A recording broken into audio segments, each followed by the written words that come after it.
Olá a todos. Hoje nós vamos continuar conversando sobre este livro aqui, Conspiração no Gênesis 6, como as sociedades secretas e os descendentes dos gigantes planejam escravizar a humanidade, e o assunto é este, 1000 pontos de luz.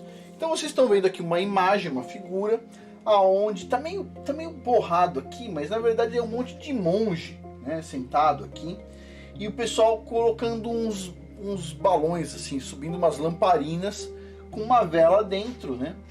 Que, olha só, parece que um monte de ponto de luz realmente. O povo pagão aí celebra esses 1000 pontos de luz. O que é esses 1000 pontos de luz? A gente vai ver hoje. Mas antes de começar, pessoal, link abaixo para quem tiver interesse no curso Criando Filhos Fortes do ponto de vista bíblico. Esse curso é bastante interessante e esse link está com 50% de desconto. E estou fazendo a pré-divulgação do curso Empreendedorismo para Jovens, que completa bem esse outro curso anterior. Isso aqui é mais focado na parte de ensinar o jovem a ter uma mente empreendedora, voltada a montar um projeto financeiro, que vai gerar recurso financeiro e tudo mais. É um assunto interessante. E, bom, mas é só uma pré-divulgação, não tem link abaixo, ok? Ainda não tem. E para quem tiver interesse na área de membros, todo mês eu faço um curso novo. A área de membros tem todos os cursos que eu já fiz aqui no canal, certo? Você paga $7 por mês, tá em dólares, porque o servidor é nos Estados Unidos e tudo é hospedado nos Estados Unidos. E com esses $7 você pode acessar todos os cursos do canal, que incluem esses aqui, mais esses aqui e mais esses aqui, menos este aqui que vai estar ainda este mês, vai entrar na área de membros também. Pois bem, dito isso, então vamos começar aqui. Olha só, Gênesis capítulo 3, versículos de 5 a 7. Pois Yahweh sabe que quando você comer dele, seus olhos se abrirão e você será como ele, conhecendo o bem e o mal. Quando a mulher então viu que o fruto da árvore era bom para alimento e agradável aos olhos, e também desejável para adquirir sabedoria, ela pegou um pouco e comeu. Ela também deu um pouco para o marido que estava com ela, e ele comeu. Então os olhos de ambos foram abertos. Isto aqui, pessoal, tem uma discussão bastante grande pelo pessoal do Israel United in Christ, né? Que tem estudos muito bons sobre Gênesis. E assim, essa questão, que fruto é esse, né? É uma maçã? Que fruto é esse? É o fruto do conhecimento, exatamente? Que tipo de conhecimento? E na verdade, o que a gente chega à conclusão, o pessoal chega à conclusão, achei muito interessante a análise, o que aconteceu ali foi um tipo de idolatria, foi a primeira idolatria, ok? Foi uma idolatria ao conhecimento, a primeira idolatria, certo? A idolatria que a gente está hoje, inclusive muitas pessoas estão hoje nessa idolatria, né? As pessoas não querem pensar por si próprias e, assim, elas querem conhecimento por conhecimento, né? Lembre-se que a curiosidade matou o gato, né? Então, assim, as pessoas elas têm isso, elas não entendem. Mas vamos lá. Se você prestar atenção à alegoria globalista, muitas vezes ouvirá a frase 1000 pontos de luz. Qual é a implicação dessa prosa aparentemente inócua e poética que George Bush pai explorou em um dos seus muitos discursos iluminados e criptografados para o mundo? O que esses 1000 pontos são, esses 1000 pontos de luz, né? A thousand points of light. É uma metáfora misteriosa que simboliza o prometido reinado de 1000 anos da nova era de iluminação introduzida pela religião do tempo do fim e pelo governo mundial. Então, da mesma forma que o Messias vai ter seus 1000 anos, 1000 anos ensinando a gente, o pessoal acredita que, na visão deles, vai ter uma nova era de 1000 anos, etc. Tal. É a mesma coisa? Não, eles acreditam em coisas diferentes, ok?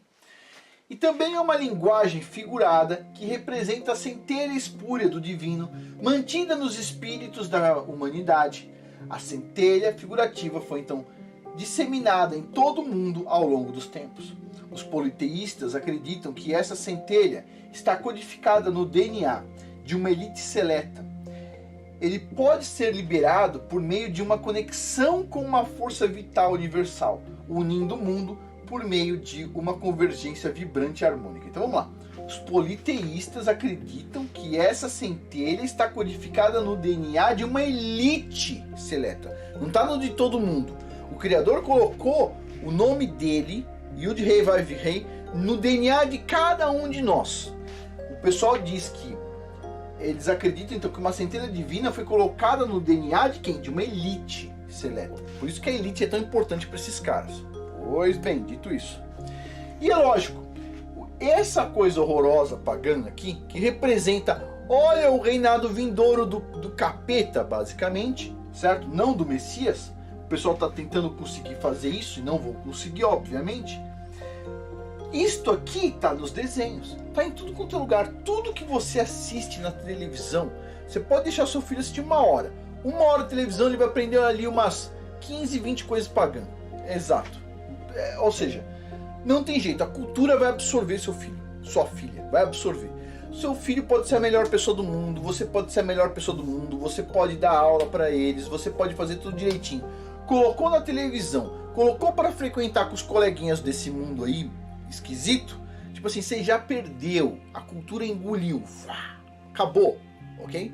Pois bem, a centelha do divino não pode ser acesa a menos que as pessoas do mundo se unam sob um governo, eles dizem, no que os gnósticos acreditam ser sua verdadeira religião. Uma vez que a unidade mundial seja alcançada, a era da iluminação em busca da gnose começará. É uma coisa interessante isso, né? Que tipo assim, a gente vive num mundo onde as pessoas entendem exatamente dessa forma. É o seguinte, as pessoas falam o seguinte, que elas tomam medicamento para não pegar uma determinada doença, por exemplo. Mas elas dizem, o meu medicamento que elas tomam só funciona se você tomar também. Puta, que medicamento maravilhoso. Todo mundo tem que tomar, todo mundo tem que estar unido. Pessoal, desculpa, tipo assim, se as pessoas querem ir para um precipício ou para um lugar qualquer, esse é o problema delas. E eu não estou falando que medicamento que é, ok? Ponto. Então assim, estou falando assim, uma hipótese aqui. Se o governo obrigar alguma coisa, as pessoas vão fazer e acabou. Ponto final. Mas é uma hipótese. Continuando aqui. Então, olha só. A centelha divina se reunirá, permitindo a ascensão da elite iniciada à divindade. Consequentemente, os gnósticos acreditam que Yaldabaoth, ou Demiurgo, é o Deus criador da Terra que escravizou os humanos na matéria, impedindo-os de tornarem como deuses que vivem no reino espiritual. Uma imagem desses loucos aí. E continuando. Yaldabaoth é considerado na visão deles como sendo um deus mau do dilúvio, que não tem os melhores interesses na humanidade em mente e bagunçou o universo na visão desses caras. Os gnósticos acreditam que Jeová, ele colocou esse termo, estou mantendo aqui por enquanto, aprisionou a humanidade na Terra por meio da mãe de todo o mal, a ignorância, e portanto o conhecimento é a liberdade. Então o capeta estava lá no Jardim do Éden e ele estava oferecendo pra gente a liberdade, enquanto o Criador, na visão desses loucos aqui, estava oferecendo pra gente ficar na ignorância. Desculpa pessoal, desculpa, as pessoas não entendem absolutamente nada. Os caras estudam e no final das contas tem uma vida miserável, porcaria, fica todo triste, todo dia, etc. Tal. Eu penso, não sei porquê, a culpa então é dos outros que estão felizes. Ah, vai catar coquinho, pessoal. As pessoas deviam começar a aprender a ler a Bíblia, ok? Aprender a seguir as leis bíblicas, começar a aprender a seguir os patriarcas. Ao invés de seguir os filhos do diabo, as pessoas deviam seguir os próprios patriarcas, mas as pessoas não fazem isso. Então vamos lá. E acabou, né? O patriarcado, tipo assim, eles conseguiram demolir tudo, basicamente. Mas paciência.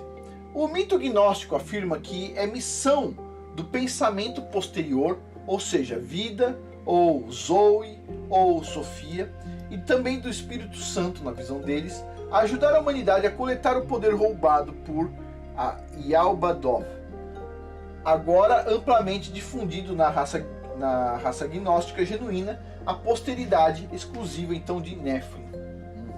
De novo. Lúcifer, o capeta, é chamado de Deus arquiteto, e não de um Deus criador, pois Lúcifer não criou o universo do nada. Em vez disso, ele projetou o universo a partir do material existente. Assim, Lúcifer consertou a bagunça criada por Yaldabaoth na visão desses caras. Para esse fim, o título Demiurgo é uma frase grega depreciativa que pode ser traduzida como um humilde artesão público, ou o nome calúnia como Diarro, como uma divindade pequena que criou um mundo imperfeito para o seu território pessoal, tudo para forçar os humanos a adorá-lo. Pessoal, vamos lá. Essas pessoas não entendem algumas coisas. As pessoas elas têm que aprender a adorar o Criador com o coração, certo? Um amor verdadeiro. Quando a gente entende que todo esse mundo aqui, basicamente, não existiria se não fosse Ele, e só existe um Criador, só existe um Deus, certo?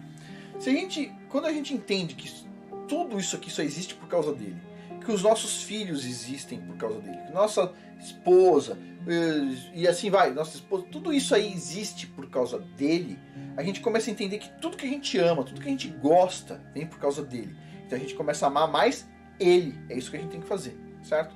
Mas essas pessoas, elas não têm humildade, elas pensam, elas têm um pouco de conhecimento aqui, de macumba, etc, tal, essas coisas aí. O pessoal pensa que a macumba deles lá é o suficiente pra, tipo assim, eu sou um brilhante, etc, tal. Tudo que a gente sabe, pessoal, não vale nada perto da Bíblia, ok? Nada, absolutamente nada. Continuando. De acordo com a teologia gnóstica, quando Eva e depois Adão comeram da árvore do conhecimento do bem e do mal, eles comeram o belo fruto da gnose, ou o conhecimento. Ou seja, na verdade, Eva estava liderando Adão para essa coisa maravilhosa. Simplesmente a gente perdeu a eternidade, etc. Tal. A gente teve um puta problema aí por causa disso. E os caras falam que não, isso foi uma coisa maravilhosa. A gente está nesse mundo caído aqui, certo? Com os anjos caídos também, etc. Tal, com um monte de demônio, por causa dessa coisa maravilhosa que foi Eva comer do fruto e depois falar para Adão. Ela liderou Adão. Quando Eva liderou Adão, tipo assim, o mundo caiu basicamente. As pessoas não entendem isso. Mas tem um motivo tudo isso aqui. Por isso que a gente está discutindo isso no canal Casamento de Verdade. Pois bem, continuando aqui. De acordo com Pike, Adonai foi mal, né, o Albert Pike, proibindo Adão de comer do fruto do conhecimento. Mas Adão obedeceu então a um anjo, Lúcifer, e comeu do lado bom da árvore. Sei, olha só que maravilha. Os caras são um gênio. Bom, Ireneus professou na literatura gnóstica que a sabedoria, Sofia, mãe de Yaldabaoth, astuciosamente conduziu Eva para longe de Yaldabaoth através da cobra, e de onde Adão e Eva então se familiarizaram, todos sabendo, ou gnose, com o poder superior, e então se rebelaram contra Yaldabaoth. Ou seja, a história é totalmente pervertida, totalmente o oposto. Esses caras acreditam no oposto do que a gente acredita, certo? Eles são politeístas, eles acreditam em vários deuses. Ou seja, não acreditam em um só Criador. Como é fácil identificar isso? Porque eles acreditam que eles mesmos são como deuses, ou vão ser como deuses, ou seja, politeísta de novo, certo? Pois bem, Hancock e Baval observam que os textos de Nag Hammadi retratam a serpente como um herói, um benfeitor para a humanidade. Pois depois que Adão e Eva comeram da árvore do conhecimento, eles despertaram para a natureza luminosa. Adão e Eva se tornaram como deuses, conhecendo o bem e o mal e as 7 ciências espúrias. Como resultado, os descendentes de Adão alcançaram níveis muito elevados de conhecimento. Nossa, maravilhoso! Até o ponto de manipular o mundo físico pré-diluviano com máquinas e dispositivos inteligentes, após o que então Demiurgo, na visão deles, interveio mais uma vez com o dilúvio para restringir o potencial humano. Nossa, os caras estavam destruindo tudo, basicamente, tudo. Olha aqui o potencial do ser humano nos dias de hoje. Nossa, só gente iluminada, nossa. Vamos lá. Portanto, o dilúvio foi projetado para punir a humanidade por ter subido tão alto. Foi projetado para remover à luz conhecimento da humanidade. Os sobreviventes foram então colocados no trabalho para sobreviver, mas alguns, felizmente, mantiveram conhecimento pré-diluviano para beneficiar uma geração futura, quando um despertar geral ocorrerá mais uma vez por meio dos 1000 pontos de luz. Ou seja, isso aqui é a visão gnose, é a visão pagã e dos caras que fantasiam isso de cristianismo, ok? Satanás então é considerado o grande emancipador de Adão e Eva para os gnósticos, libertando-os das amarras da ignorância segundo os gnósticos. Além disso, os gnósticos, esses que estão fazendo todo esse problema nos dias de hoje, acreditam que cada pessoa de uma raça específica contém dentro de si uma semente oculta do divino que clama para ser libertada de sua prisão, o corpo da pessoa. para que então possa residir em seu lugar natural, que é o mundo espiritual dos deuses. Esta semente oculta é o poder roubado por, e aí eles colocam aqui Yaldabaoth, que Zoe está ajudando as raças gnósticas a coletar de volta. Sei. Vai vendo. Este é o espírito da globalização, que unirá as sementes coletivas do divino, permitindo que a elite discriminadora vibre na divindade. Dos descendentes da seita gnóstica pré-diluviana, de acordo com os especialistas gnósticos Bentley Layton, surge uma raça, entre aspas, os descendentes dos Néfilins, linhagens Rex-Deus, gnósticos e teosofistas. Lembrando, qual que é o título aqui? Porque a sociedade, como as sociedades secretas e os descendentes dos gigantes, certo? Planejam escravizar a humanidade, vai vendo. Uma raça onde as chamadas sementes, o ponto de luz, permanecem escondidos esperando para serem libertados.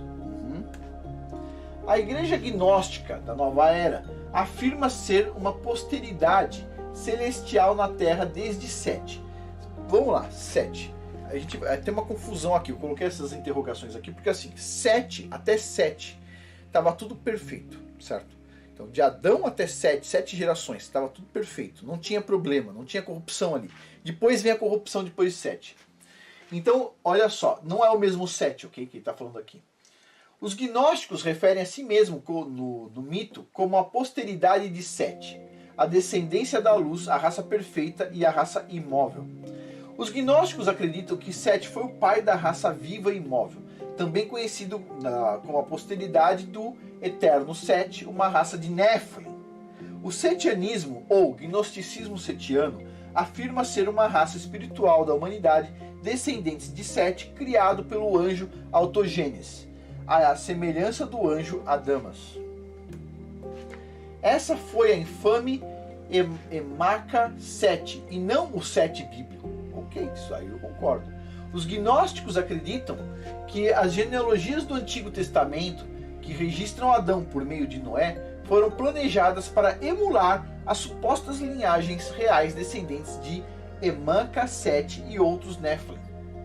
Os gnósticos acreditam que a única maneira de escapar dos laços da matriz da matéria é através da gnose e do conhecimento secreto transmitido pelos gnósticos. Os gnósticos acreditam que a religião deles é a religião do conhecimento. Gozado isso, né? Como é que funciona o espiritismo mesmo? Fala assim, não, a gente não tem religião, aqui é ciência, aqui é conhecimento. É, conhecimento, claro, não tem dúvida. Vai vendo. Eles acreditam que Lúcifer liberará a mente do homem e restaurará a perfeição, e que a verdadeira aplicação do conhecimento consiste em distinguir o bem do mal. A intercessão dos deuses, anjos caídos no caso, concede-lhes gnose, que é a 7 ciências sagradas ou liberais, que garante a imortalidade da alma. Pessoal, isso aqui eu concordo com os gnósticos. Com certeza isso vai garantir a imortalidade da alma deles lá no inferno, ok? Vão ficar lá queimando para sempre. É a imortalidade da alma, lá embaixo, lá onde eles vão estar, ok? Bem quente. Layton confirma. Os gnósticos e muitos politeístas acreditam que a salvação é adquirida por meio da gnose. E a gente para por aqui e depois a gente continua esse assunto, porque é um assunto muito pesado, certo? Inclusive eu vou ficando nervoso aqui, tipo assim... Os caras falam muita história e essas histórias assim estão todas pervertidas, né? Pois bem, pessoal, para finalizar, lembrando, link do curso abaixo quem tiver interesse, Criando os Filhos Fortes, do ponto de vista bíblico. E também, logo a gente vai ter esse curso aqui, ó, Empreendedorismo para Jovens. Vai ser um curso bastante legal, vamos ver se dá certo. E a área de membros, quem tiver interesse, custa $7 por mês. Você consegue acessar todos os cursos do canal. E sempre que sai um curso novo, primeiro a saber é o pessoal da área de membros, certo? Então um monte de curso e esse curso desse mês vai sair lá na área de membros também. Bom, pessoal, por hoje é isso. Muito obrigado a todos aí pela atenção. Até mais.